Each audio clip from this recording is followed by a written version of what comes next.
So to start off this course, I wanted to look at the actual map by Johns Hopkins University School of Medicine, and from what I could tell, there's about 55,299 active cases.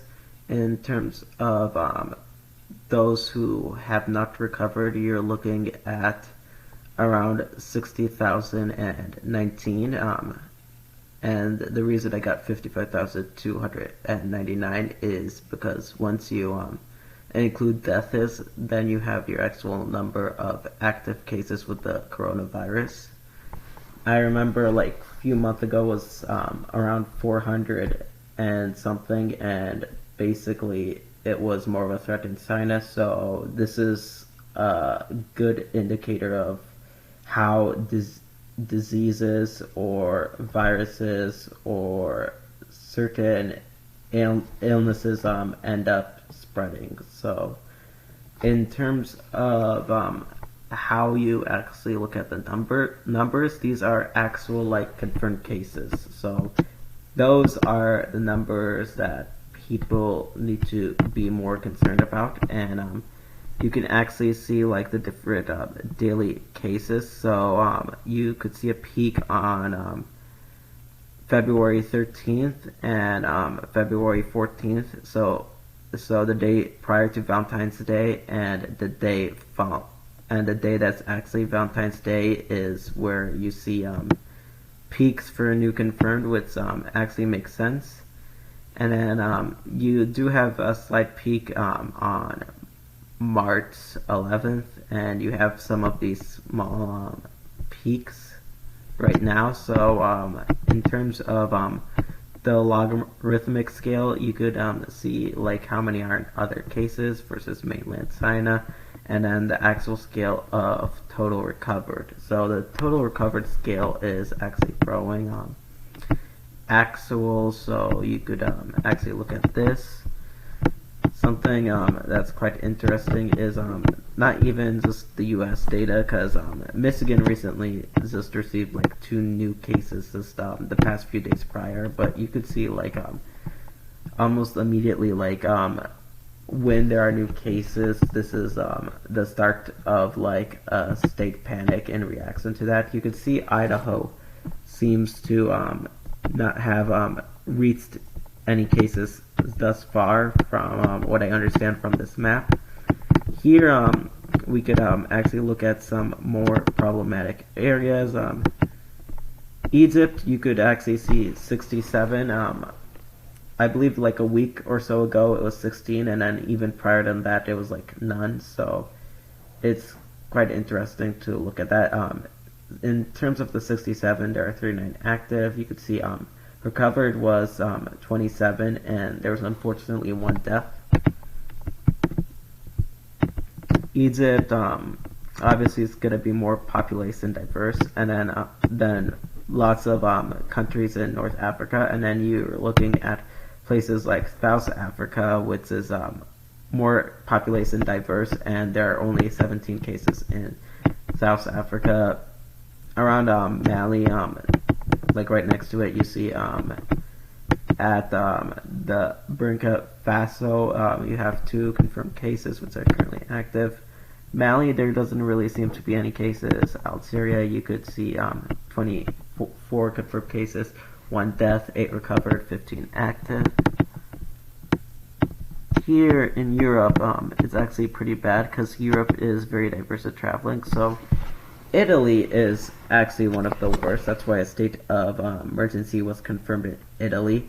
So Italy is not that population diverse compared to China. So it's actually like very critical in terms of like Italy was hit big, and part of that is the whole travel and exploration culture in Italy. Lots of Italians like to travel, and then they're also kissing each other on the cheek and stuff like that. So that's probably how it spread quicker in Italy, but you could see the death toll is 827. I heard it's about to peak 1,000. Recovered 1,045. Active is 10,590, and you see 12,462 confirmed.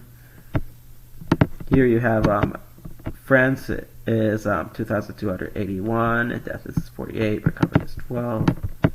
United Kingdom, you have 456 confirmed. Ireland is 43. So Europe in general is doing worse. Germany is really bad too, 2,078 in Germany. Then you have the Netherlands, 503 confirmed. Like Europe in general is doing way worse. Belgium, so you can see around Brussels, it's problematic. You have a confirmed total of 314. And then here you could look at Saudi Arabia. So Saudi Arabia confirmed 45, recovered 1, active 44.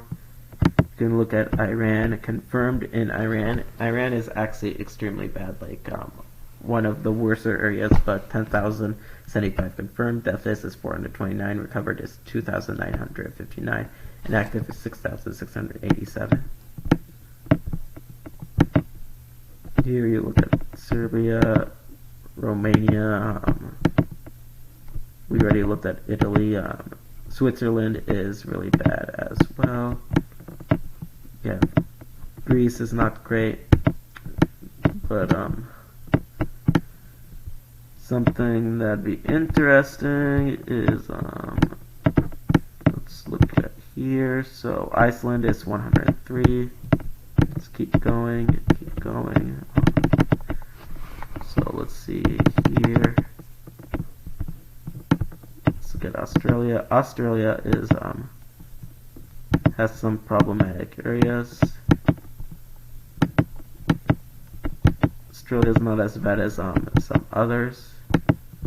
Obviously, China, you're gonna have it's gonna be really bad in China because this is the origin is in Wuhan, but India, you could see. So it is, in terms of like pandemic, it have reached mostly globally at this point, but it's still extremely statistically unlikely, especially if you compare the total confirmed to like the rest of the world population. There's also a high recovery rate, and I think those numbers are, in terms of actual worries that you have when you're looking at the number of US cases versus the actual probability of getting it, you're looking at like probably around a 1 in 250,000 or so chance of getting it. And in terms of like, in comparison to like the rest of the global population, those chances are pretty low. And then you also have to look at like the chances of death without looking at the skewed data. Some people are saying 2 to 4%.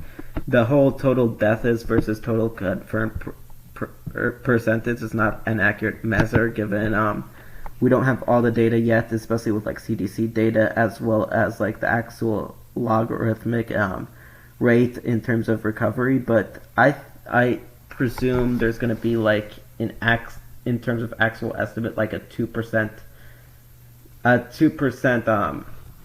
fatality rate. So you're looking at 1 in 250,000 chance of getting it, and then 1 or 250,000 or so, like from what I'm guessing, and then you have a 2% chance of death from that. So you're looking at like a 1 in 12.5 million chance of dying in the US from the coronavirus thus far, from my statistical estimate. So this is why I like looking at the confirmed data, because the coronavirus is still an important pandemic to look at, but it shows like the pandemic been overhyped, and it kind of makes us wonder like how would we actually react to like a full-on global pandemic in comparison to something that's just as small in numbers as the coronavirus, which, even though it's going to expand probably a lot more than this, it makes us wonder like how would the world actually be prepared for like an actual pandemic.